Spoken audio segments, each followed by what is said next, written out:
John Wayne Gacy was born on March 17, 1942, in Chicago, Illinois. His childhood was far from idyllic. Gacy grew up in a working-class neighborhood with his parents and two sisters. His father, John Stanley Gacy, was an alcoholic who physically abused young John and his mother. This tumultuous home environment would later be cited as a contributing factor to Gacy's psychological issues. As a child, Gacy struggled with various health problems, making him a target for bullying at school. Despite his troubled home life, Gacy showed signs of being an ambitious and hard-working individual. He held various part-time jobs as a teenager, including working as a grocery store bag boy and a mortuary assistant. After graduating high school, Gacy briefly attended business college before dropping out. He then moved to Las Vegas, where he worked as a mortuary attendant before returning to Chicago. On the surface, John Wayne Gacy appeared to be a model citizen.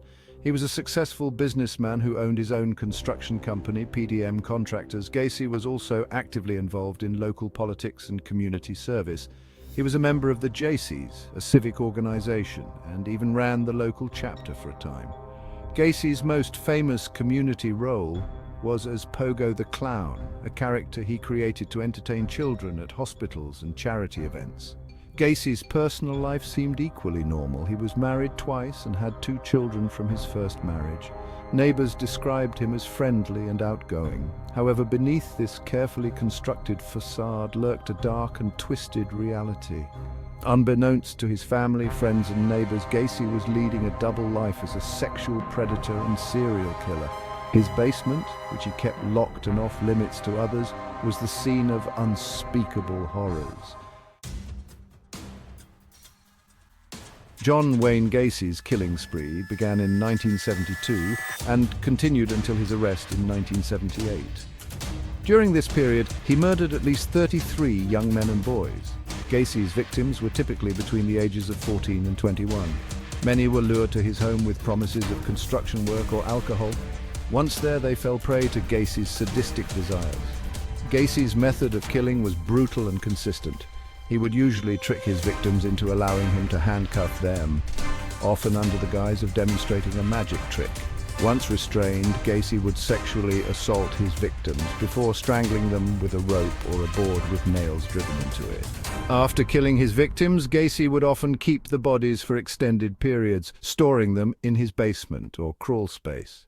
The majority of Gacy's victims were buried in the crawl space beneath his house. When the crawl space became full, Gacy resorted to disposing of bodies in the nearby Des Plaines River. The sheer number of his victims and the prolonged period of his activities would later shock the nation. The events leading to John Wayne Gacy's arrest began with the disappearance of 15-year-old Robert Pierce on December 11, 1978. Pierce was last seen at the pharmacy where he worked, telling his mother he was going to talk to a contractor about a potential job. That contractor was John Wayne Gacy. When Pierce failed to return home, his family reported him missing. The police investigation quickly focused on Gacy, as he was the last person known to have seen the boy. Detectives began surveillance on Gacy and obtained a search warrant for his house. During their initial search, they found several suspicious items, including handcuffs and a receipt for a roll of film belonging to Robert Pierce. As the investigation intensified, police learned of Gacy's prior conviction for sodomy in Iowa in 1968. On December 21, 1978, after a surveillance team reported a strange odor coming from Gacy's house, police obtained another search warrant. This time, they focused on the crawl space beneath the house. The decomposing remains of dozens of bodies were discovered, leading to Gacy's immediate arrest. Section 5. Justice served the trial and conviction. John Wayne. Gacy's trial began on February 6, 1980, in the Cook County Criminal Court. The prosecution's case was led by William Kunkel, who presented a mountain of physical evidence and testimony from survivors of Gacy's attacks. Gacy's defense team attempted to argue that their client was insane and not responsible for his actions. However, this defense strategy was undermined by Gacy's own behavior during the trial. The prosecution's case was overwhelming, including forensic evidence and Gacy's own confession. After a trial lasting 5 weeks, the jury deliberated for only 2 hours before returning their verdict. On March 13, 1980, John Wayne Gacy was found guilty of 33 counts of murder and sentenced to death. Section 6. Aftermath impact on families and community. The revelation of John Wayne Gacy's crimes sent shockwaves through the Chicago community and beyond. For the families of his victims, the aftermath was particularly devastating. Many had spent years searching for their missing loved ones, clinging to hope that they might still be alive. The confirmation of their worst fears brought a mix of grief, anger, and a desperate need for closure. The process of identifying Gacy's victims was long and painful. While some bodies were quickly identified, others remained nameless for years. The impact on the broader community was profound, shattering people's sense of security. Gacy's crimes also had a lasting impact on law enforcement and the justice system. The case highlighted the need for better coordination between different police jurisdictions and more effective methods for tracking missing persons.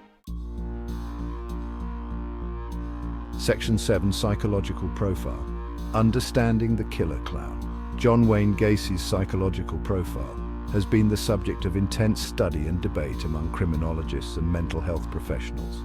One significant factor was Gacy's troubled childhood. The physical and emotional abuse he suffered at the hands of his alcoholic father likely contributed to his psychological issue.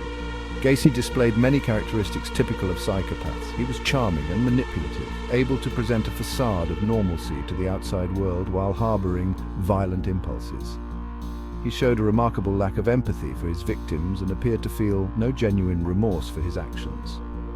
Another crucial aspect of Gacy's psychology was his need for control. The act of murder may have been the ultimate expression of this need for power over others. Section 8. Legacy lessons learned from the Gacy case. The John Wayne Gacy case left an indelible mark on American society and the criminal justice system. It served as a wake-up call, highlighting vulnerabilities in how missing persons cases were handled and how serial killers could operate undetected for years. One of the most significant impacts was on missing persons investigations. The Gacy case underscored the importance of taking all missing persons reports seriously, regardless of the age or background of the individual. The case also led to advancements in forensic science. The challenge of identifying Gacy's victims spurred the development of new techniques in forensic anthropology and DNA analysis. These advancements have since been applied to countless other criminal investigations. Section 9. Conclusion. The enduring shadow of a serial killer. John Wayne Gacy's reign of terror may have ended with his arrest in 1978, but the shadow cast by his crimes continues to loom large over American society. His case remains one of the most notorious in the annals of criminal history, a chilling reminder of the depths of human depravity.